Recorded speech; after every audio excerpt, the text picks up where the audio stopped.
लगभग 25 on an average आपको बाकी सभी मेडिकल कॉलेजेस में कोविड के पेशेंट्स दिखेंगे।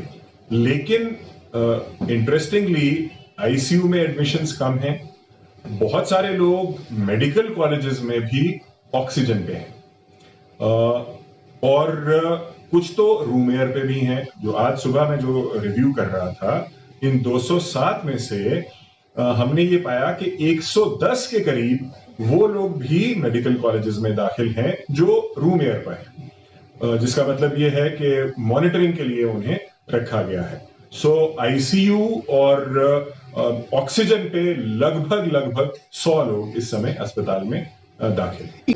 पैटर्न को अगर हम एनालाइज करें तो चाहे कोविड की पहली लहर थी जो लॉकडाउन के दौरान थी, कोविड की दूसरी लहर थी जिसमें डेल्टा वायरस ने कहर बरपाया था, और जो अब आज की डेट में कोविड की तीसरी लहर ओमिक्रॉन की वजह से चली है, तो एसओपीज तो वहीं के वहीं है। जो स्टैंडर्ड ऑपरेटिंग प्रोसीजर है उसमें कोई परिवर्तन नहीं है। ये वायरस की म्यूटेशंस हैं जिनकी अलग अलग प्रॉपर्टीज हैं। अगर आप पहली वेव में देखें तो चूंकि हमने लोगों को घरों के अंदर ही रखा, लॉकडाउन लगाया गया, तो उस वजह से कुछ इश्यूज जो हैं अलाइड इश्यूज पैदा हुए। दूसरी स्टेज को अगर हम देखें तो हमें ये पता चलेगा कि ऑक्सीजन एक बहुत महत्वपूर्ण आवश्यकता आ गई थी। तीसरी स्टेज को अगर आप देखें तो आज की डेट में अगर हम बेसिक चीज पर मास्क हर समय लगा के रखें, 2 गज की दूरी बरकरार रखें और हैंड हाइजीन को अच्छे से ध्यान में रखें, तो आप ओमिक्रॉन वायरस को बहुत आसानी से दूर रख सकते हैं। और इसी वजह से चाहे इसका स्प्रेड तेज है, गिनती बढ़ रही है, लेकिन मैक्सिमम लोग होम आइसोलेशन में हैं। तो अगर हम ट्रीटमेंट के हिसाब से कहें तो इसमें कोई जो नॉर्मल व्यक्ति है जिसे कोई कोमॉर्बिडिटी नहीं है और वो कोविड पॉजिटिव आ जाता है, तो उसे किसी विशेष प्रकार की दवाई की आवश्यकता नहीं है।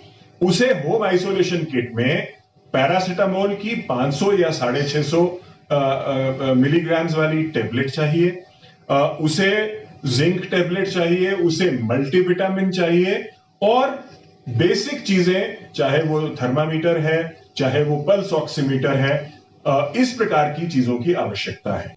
पिछली बार ऑप्टिमल लेवल पे, मैक्सिमम लेवल पे ऑक्सीजन की रिक्वायरमेंट हमारी 33 से 35 मीट्रिक टन प्रतिदिन हुई थी।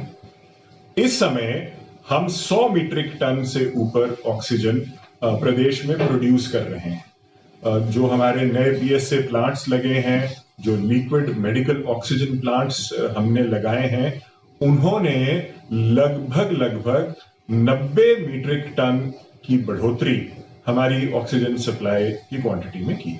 सर, कोविड को 2 लेवल्स पे ट्रीट किया जाता है। पहला है प्रिवेंटिव, कि क्या क्या प्रिकॉशंस लेके हम उसके स्प्रेड को रोकें, और दूसरा है क्यूरेटिव, कि जब कोई उस इंफेक्शन से ग्रसित हो गया है तो उसका ट्रीटमेंट किस प्रकार से किया जाए। हमेशा ये कहा जाता है कि prevention is better than cure. तो अगर हम ध्यान रखेंगे, प्रिवेंटिव मेजर्स लेंगे, जो बेसिक चीजें हैं, बेसिक सावधानियां हैं, उन्हें बरतेंगे, तो कोई समस्या नहीं आएगी। उसे प्रिवेंट करने के लिए जो मुद्दा आप उठा रहे हैं वो आवश्यक हो जाता है। हमें वाकई अब थोड़ा गंभीरता से सोचना है कि और कौन कौन सी बंदिशें हैं जिन्हें हम लगा सकें, अपने प्रदेश की जो जनता है उसके स्वास्थ्य को, उसकी जान को प्रोटेक्ट कर सकें, लेकिन साथ ही साथ इस चीज का ध्यान भी रखें कि हम लोगों को अननेसेसरी तरीके से बांध ना दें, ताकि जो इकोनॉमिक एक्टिविटी है वो रुक जाए। सो दोनों चीजों में बैलेंस मेंटेन करते हुए, सामंजस्य स्थापित करते हुए, हमें डेफिनेटली आने वाले समय में कुछ और रिस्ट्रिक्शंस की तरफ बढ़ना होगा।